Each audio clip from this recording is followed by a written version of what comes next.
Hello, gang. Tattooed Biker here with you, and tonight I'm bringing you 4 unexplained true stories sent in by viewers detailing their strange, sometimes terrifying experience with things like Bigfoot, Dogman, interdimensional portals, and more. If you enjoy this type of content, then do me a solid. Hit the like button, subscribe if you haven't already, and then grab your gear because, well, it's time to ride.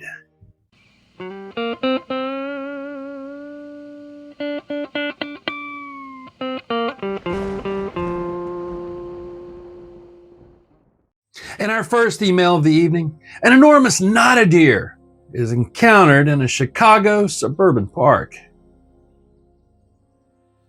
Hello, biker. I actually saw a not deer, and it just can't be explained. The one I saw was huge, probably the size of a horse with forward-looking eyes like a predator. Although it was dusk and turning dark, I couldn't quite make out what it looked like, other than the outline and the head moving, with the eye shine or glow, as it was watching my friends and I as we walked. I knew this wasn't just some regular white-tailed deer. The fight-or-flight response kicked into action almost immediately. I was terrified without even knowing what I was looking at. As I said, it looked like a regular deer that was standing out in a clearing, but this thing was the size of a horse. The eyes were definitely facing forward, and the weirdest thing was that it simply disappeared after one of me and my friends pointed it out to the group. The period, it was way too short for it to just walk off without either of us hearing it or seeing it due to the trail. It had to have either walked off towards the train tracks, which would have led it into the city, or across the trail and deeper into the woods. This occurred about 20 years ago outside of Chicago, Illinois, in a northeastern suburban park, and only me and the one other person saw it, although we were all in a group. Signed, Frederick. Thanks for sharing that experience, Frederick. That'll make the very first not deer report that I've ever had from the Chicago area. And now a strange story about a bizarre green door on a New Mexico mountain trail. Is it a portal to some weird dream world? Find out. Dear Tattooed Biker, first of all, I wanted to thank you for reading my story. I just wanted to tell you about the time that I found a standing doorway out in the brush once. It was on a mountain trail near my campus of Tortugas Mountain near New Mexico State University. And while I'd walked the trail maybe a dozen times before this point, well, I'd never seen it before. Something to note about this trail, there are some old ruins nearby, and so fragments of buildings, usually doorways or parts of stairs, weren't completely uncommon. But this doorway, well, it was different. For a start, it was just a door frame and a door, no attaching wall ruins. As well as this, the door seemed very modern. It was painted light green, and the handle was metal. It looked like an ordinary modern house door. Grass had grown up around the bottom, implying that it had been there for a while. Like I said, I'd never seen it before, despite having walked the trail a few times. There's no way I could have missed it either. It was right on the narrow trail, completely across the track and walked into the grass. There was plenty of room to walk up to the verge and go around it, but I was curious, and it was slightly ajar, so I opened it, having to drag it through the grass and dirt that had built up around the base, and then I stepped through it. Immediately, something felt off. The best way to describe it is like strong deja vu. Everything instantly took on a weird, dreamlike atmosphere, and I felt slightly outside of my own body.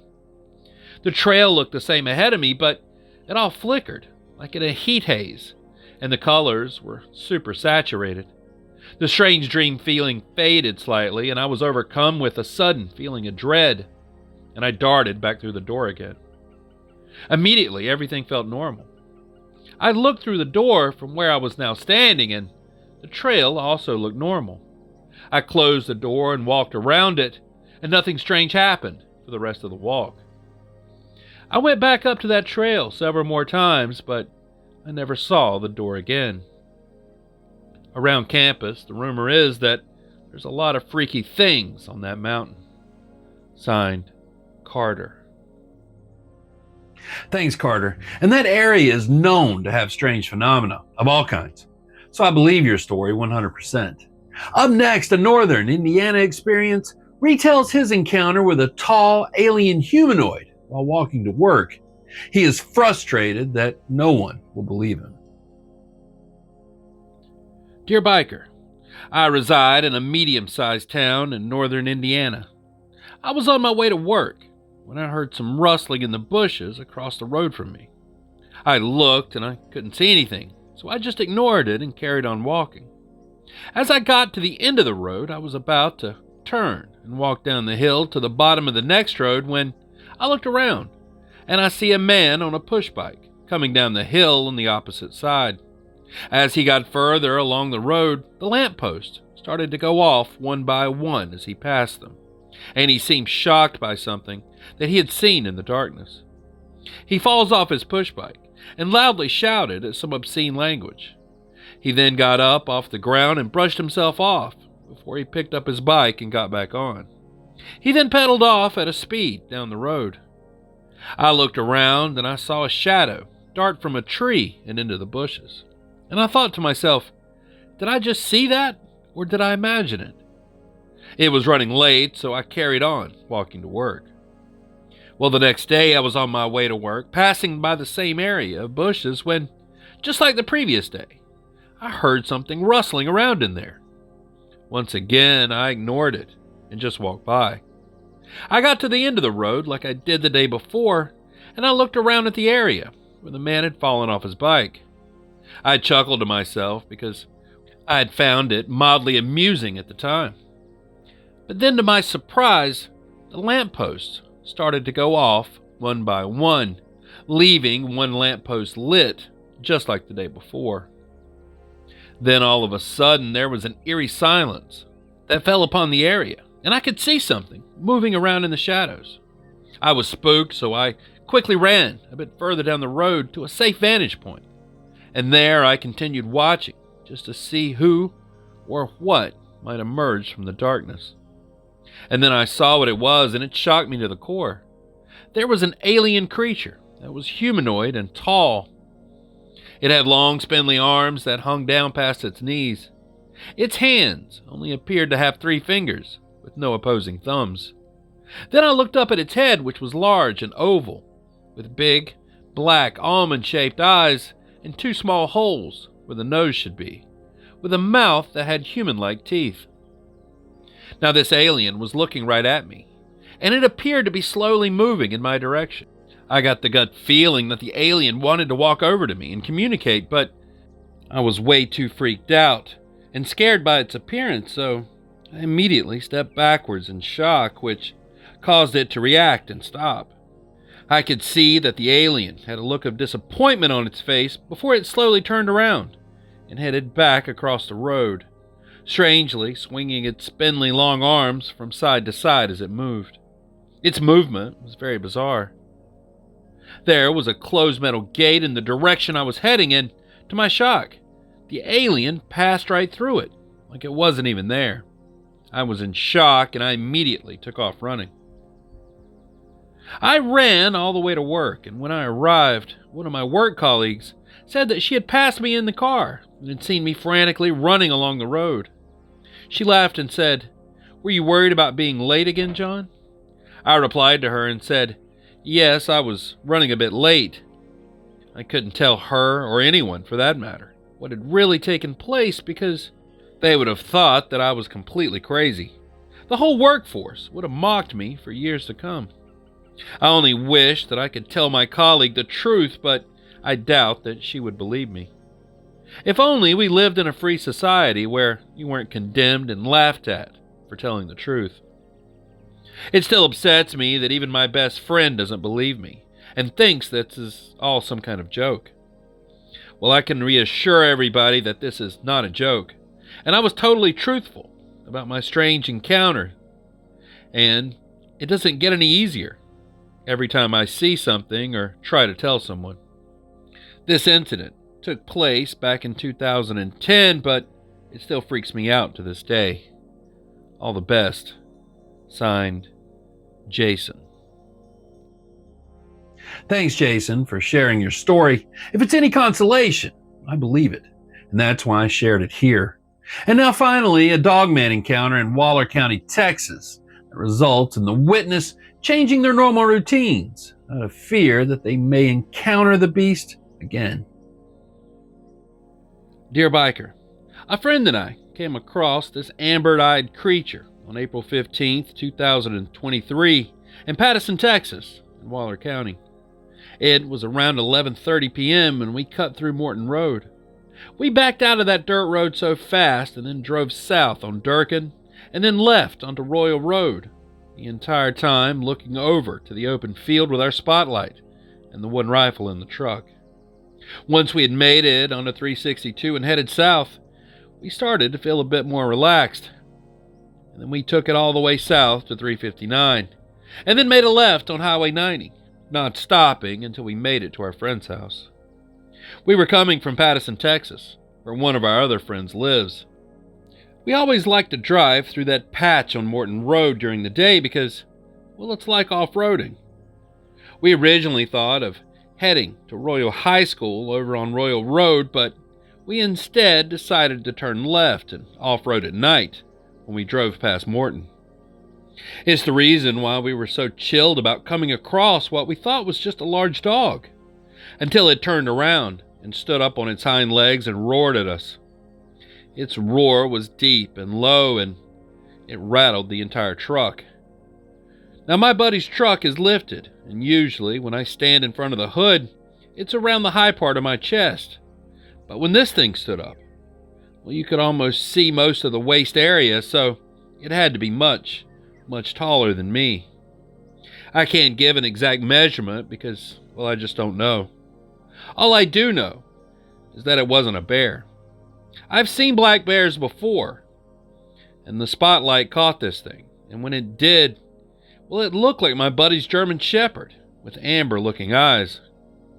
I mean, maybe it was a big coy dog or a coy wolf or a bear with mange, but, well, this thing was really tall and wide at the shoulders. So we put it in reverse, and we got the hell out of there and drove all the way to Katy without stopping anywhere.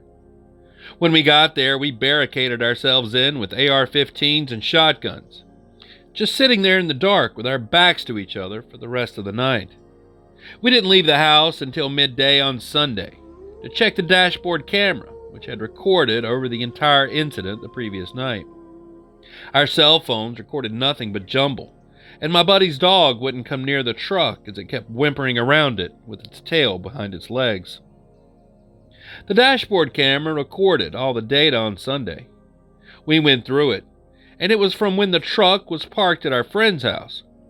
The cell phone quality was so bad, we just erased it. I dropped my phone on the floor of the truck and didn't find it until Sunday afternoon.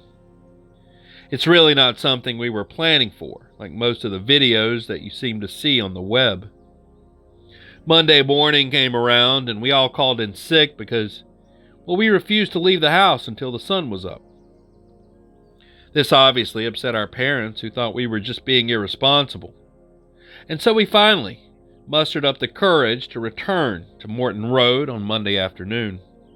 Well, our trucks entered Morton Road off Durkin Road with our high-powered hunting rifles and shotguns.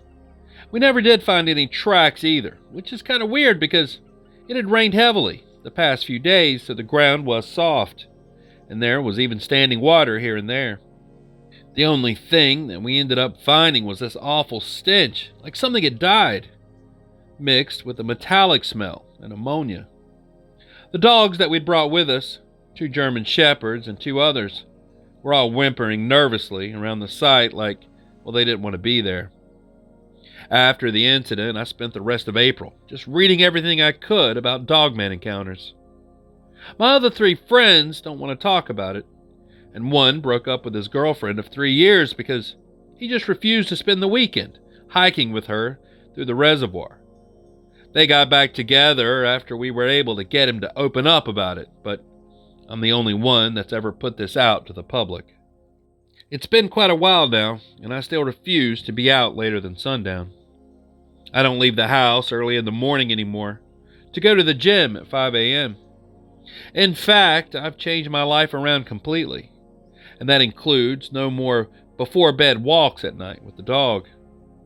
I've installed security bars on all my first floor windows, added spotlights to my entire home, and even installed some security cameras. I no longer drive through country roads, especially by myself and at night because I feel so exposed. Last week, I even refused to go fishing down on the Brazos River and turned down a trip to go for the weekend up to Lake Conroe. I've always wanted to go fishing at the end of the East Montargo Bay, but to get there, one would have to off-road on a 4x4 west from Matagorga Beach on a dirt trail for about 15 miles, and, well, after this experience, I really no longer feel safe. If I had it my way, I just want to go back to being ignorant about all the things that go bump in the night. Signed, Shane. I bet a lot of people do, Shane. Thank you so much for sharing that terrifying encounter.